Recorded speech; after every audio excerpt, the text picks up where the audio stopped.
Hi అండి, మీ Sai blogs. ఈరోజు కాకరకాయ కారప్పొడి చేస్తున్నాను. ఇది షుగర్ ఉన్న వాళ్ళకు కూడా చాలా మంచిది. కాకరకాయ అంటే ఇష్టం లేని వాళ్ళు, చేదుందని తినని వాళ్ళు ఇలాగాని చేసుకొని వేడివేడి అన్నంలో నెయ్యి వేసుకొని తింటే చాలా బాగుంటుంది. పిల్లలు కూడా ఇష్టంగా తింటారు. ఒక అరకిలో కాకరకాయలు తీసుకొని శుభ్రంగా కడిగి తుడిచిపెట్టుకున్నాను. ఇలాంటి కాకరకాయలు తీసుకుంటే చేదు కూడా ఏమంత అనిపించదు. నాటుకాయలు అయితే కొంచెం చేదు ఎక్కువ అనిపిస్తుంది.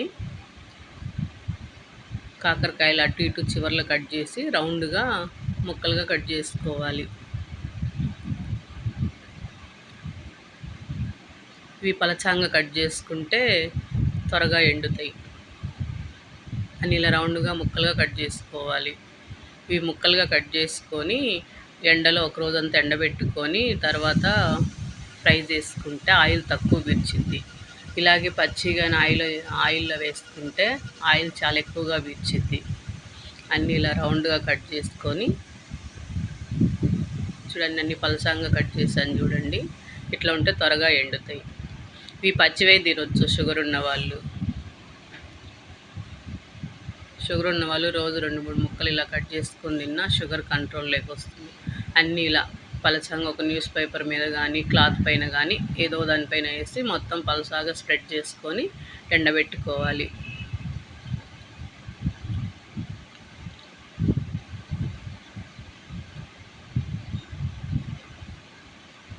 మొత్తం అన్నీ ఇలా స్ప్రెడ్ చేసుకొని ఒక 6-7 గంటలు ఎండలో పెట్టుకోవాలి. ఇవి బాగా ఎండాయంటే ఆయిల్ ఎక్కువ పీల్చదు. బీపీ ఉన్న వాళ్ళు కూడా ఈజీగా తినొచ్చు. ఎందుకంటే బీపీ ఉన్న వాళ్ళు కాకరకాయలో సాల్ట్ ఎక్కువ పడిద్ది అనుకుంటారు కదా. ఇలాగని చేసుకుంటే సాల్ట్ కూడా ఏం ఎక్కువ పట్టదు. 6-7 గంటలు నానిన తర్వాత ఇలా అయ్యాయి. చూడు, అరకిలోకు ఎంత తక్కువ కనిపిస్తున్నాయో. ఇలా ఎండబెట్టుకొని పక్కన పెట్టుకొని ఇప్పుడు ఒక గిన్నెలో ఆయిల్ వేసుకోవాలి. ఆయిల్ హీట్ అయిన తర్వాత మినప్పప్పు వేసుకోవాలి. నేను ఒక 6 స్పూన్ల మినప్పప్పు తీసుకున్నాను. ఇవి ఫ్రై చేసుకోవాలి. మంట మీడియం ఫ్లేమ్లో పెట్టుకొని ఫ్రై చేసుకోవాలి. ఇవి ఫ్రై అయ్యేటప్పటికి బాగా మంచి స్మెల్ వస్తుంది, మనకు అర్థమైపోతుంది. ఈ కలర్ వచ్చేలా ఫ్రై చేసుకొని ఇప్పుడు మిక్సీ జార్లో వేసుకోవాలి. ఇవి తీసి ఇప్పుడు అదే ఆయిల్లో నా తినే కారాన్ని బట్టి ఎండుమిర్చి నేను ఒక 20 తీసుకున్నాను. ఇవి కాస్త లైట్గా ఫ్రై చేసుకొని ఇప్పుడు ఈ కాస్త ఫ్రై అయిన తర్వాత ఒక 2 స్పూన్లు పెసరపప్పు, పొట్టు పెసరపప్పు వేస్తున్నాను.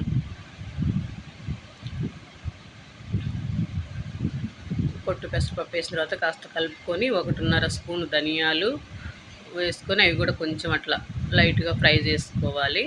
వెంటనే మళ్ళీ 1 స్పూను మెంతులు ఆరోగ్యానికి మంచిది, టేస్ట్కు టేస్ట్, వేడిని తగ్గిస్తుంది. 1.5 స్పూను జీలకర్ర. ఇవన్నీ అలా కలిపేసుకొని ఇప్పుడు ఒక గుప్పెడు కరివేపాకు శుభ్రంగా కడిగి తడి లేకుండా చేసుకొని కరివేపాకు కూడా వేసాను. ఇదంతా బాగా ఫ్రై చేసుకోవాలి.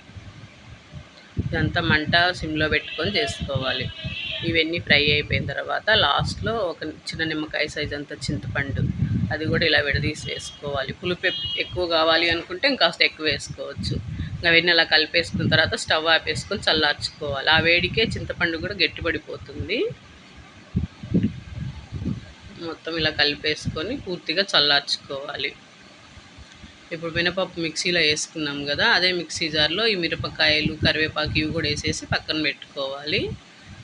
ఇప్పుడు గిన్నెలో ఆయిల్ వేసేసుకొని ఆయిల్ హీట్ అయిన తర్వాత ఒక 5-6 స్పూన్లు ఆయిల్ ఉంటుంది. ఇందాక ఒక 5-6 స్పూన్లు వేసాం, మొత్తం 10 స్పూన్లు ఆయిల్ పడుతుంది.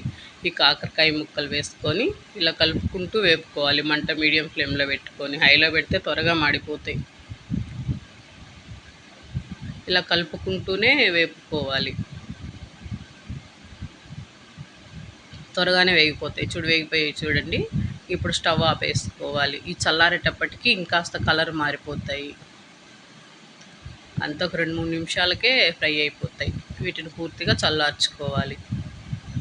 ఇక చల్లారిపోయేటప్పటికి కలర్ కూడా మారాయి చూడండి. ఇప్పుడు మనం ఆ మిక్సీ మినప్పప్పు, ఎండుమిరపకాయలు వేసుకున్నాం కదా, అందులో సరిపడా సాల్ట్, నేను ఒక 2 స్పూన్లు వేసాను. చూసి కావాలంటే మళ్ళీ వేసుకోవచ్చు. ఇది మెత్తగా మిక్సీ పట్టుకున్న తర్వాత మిరపకాయలు, మినపప్పు, ఇప్పుడు కాకరకాయ ముక్కలు వేసుకోవాలి.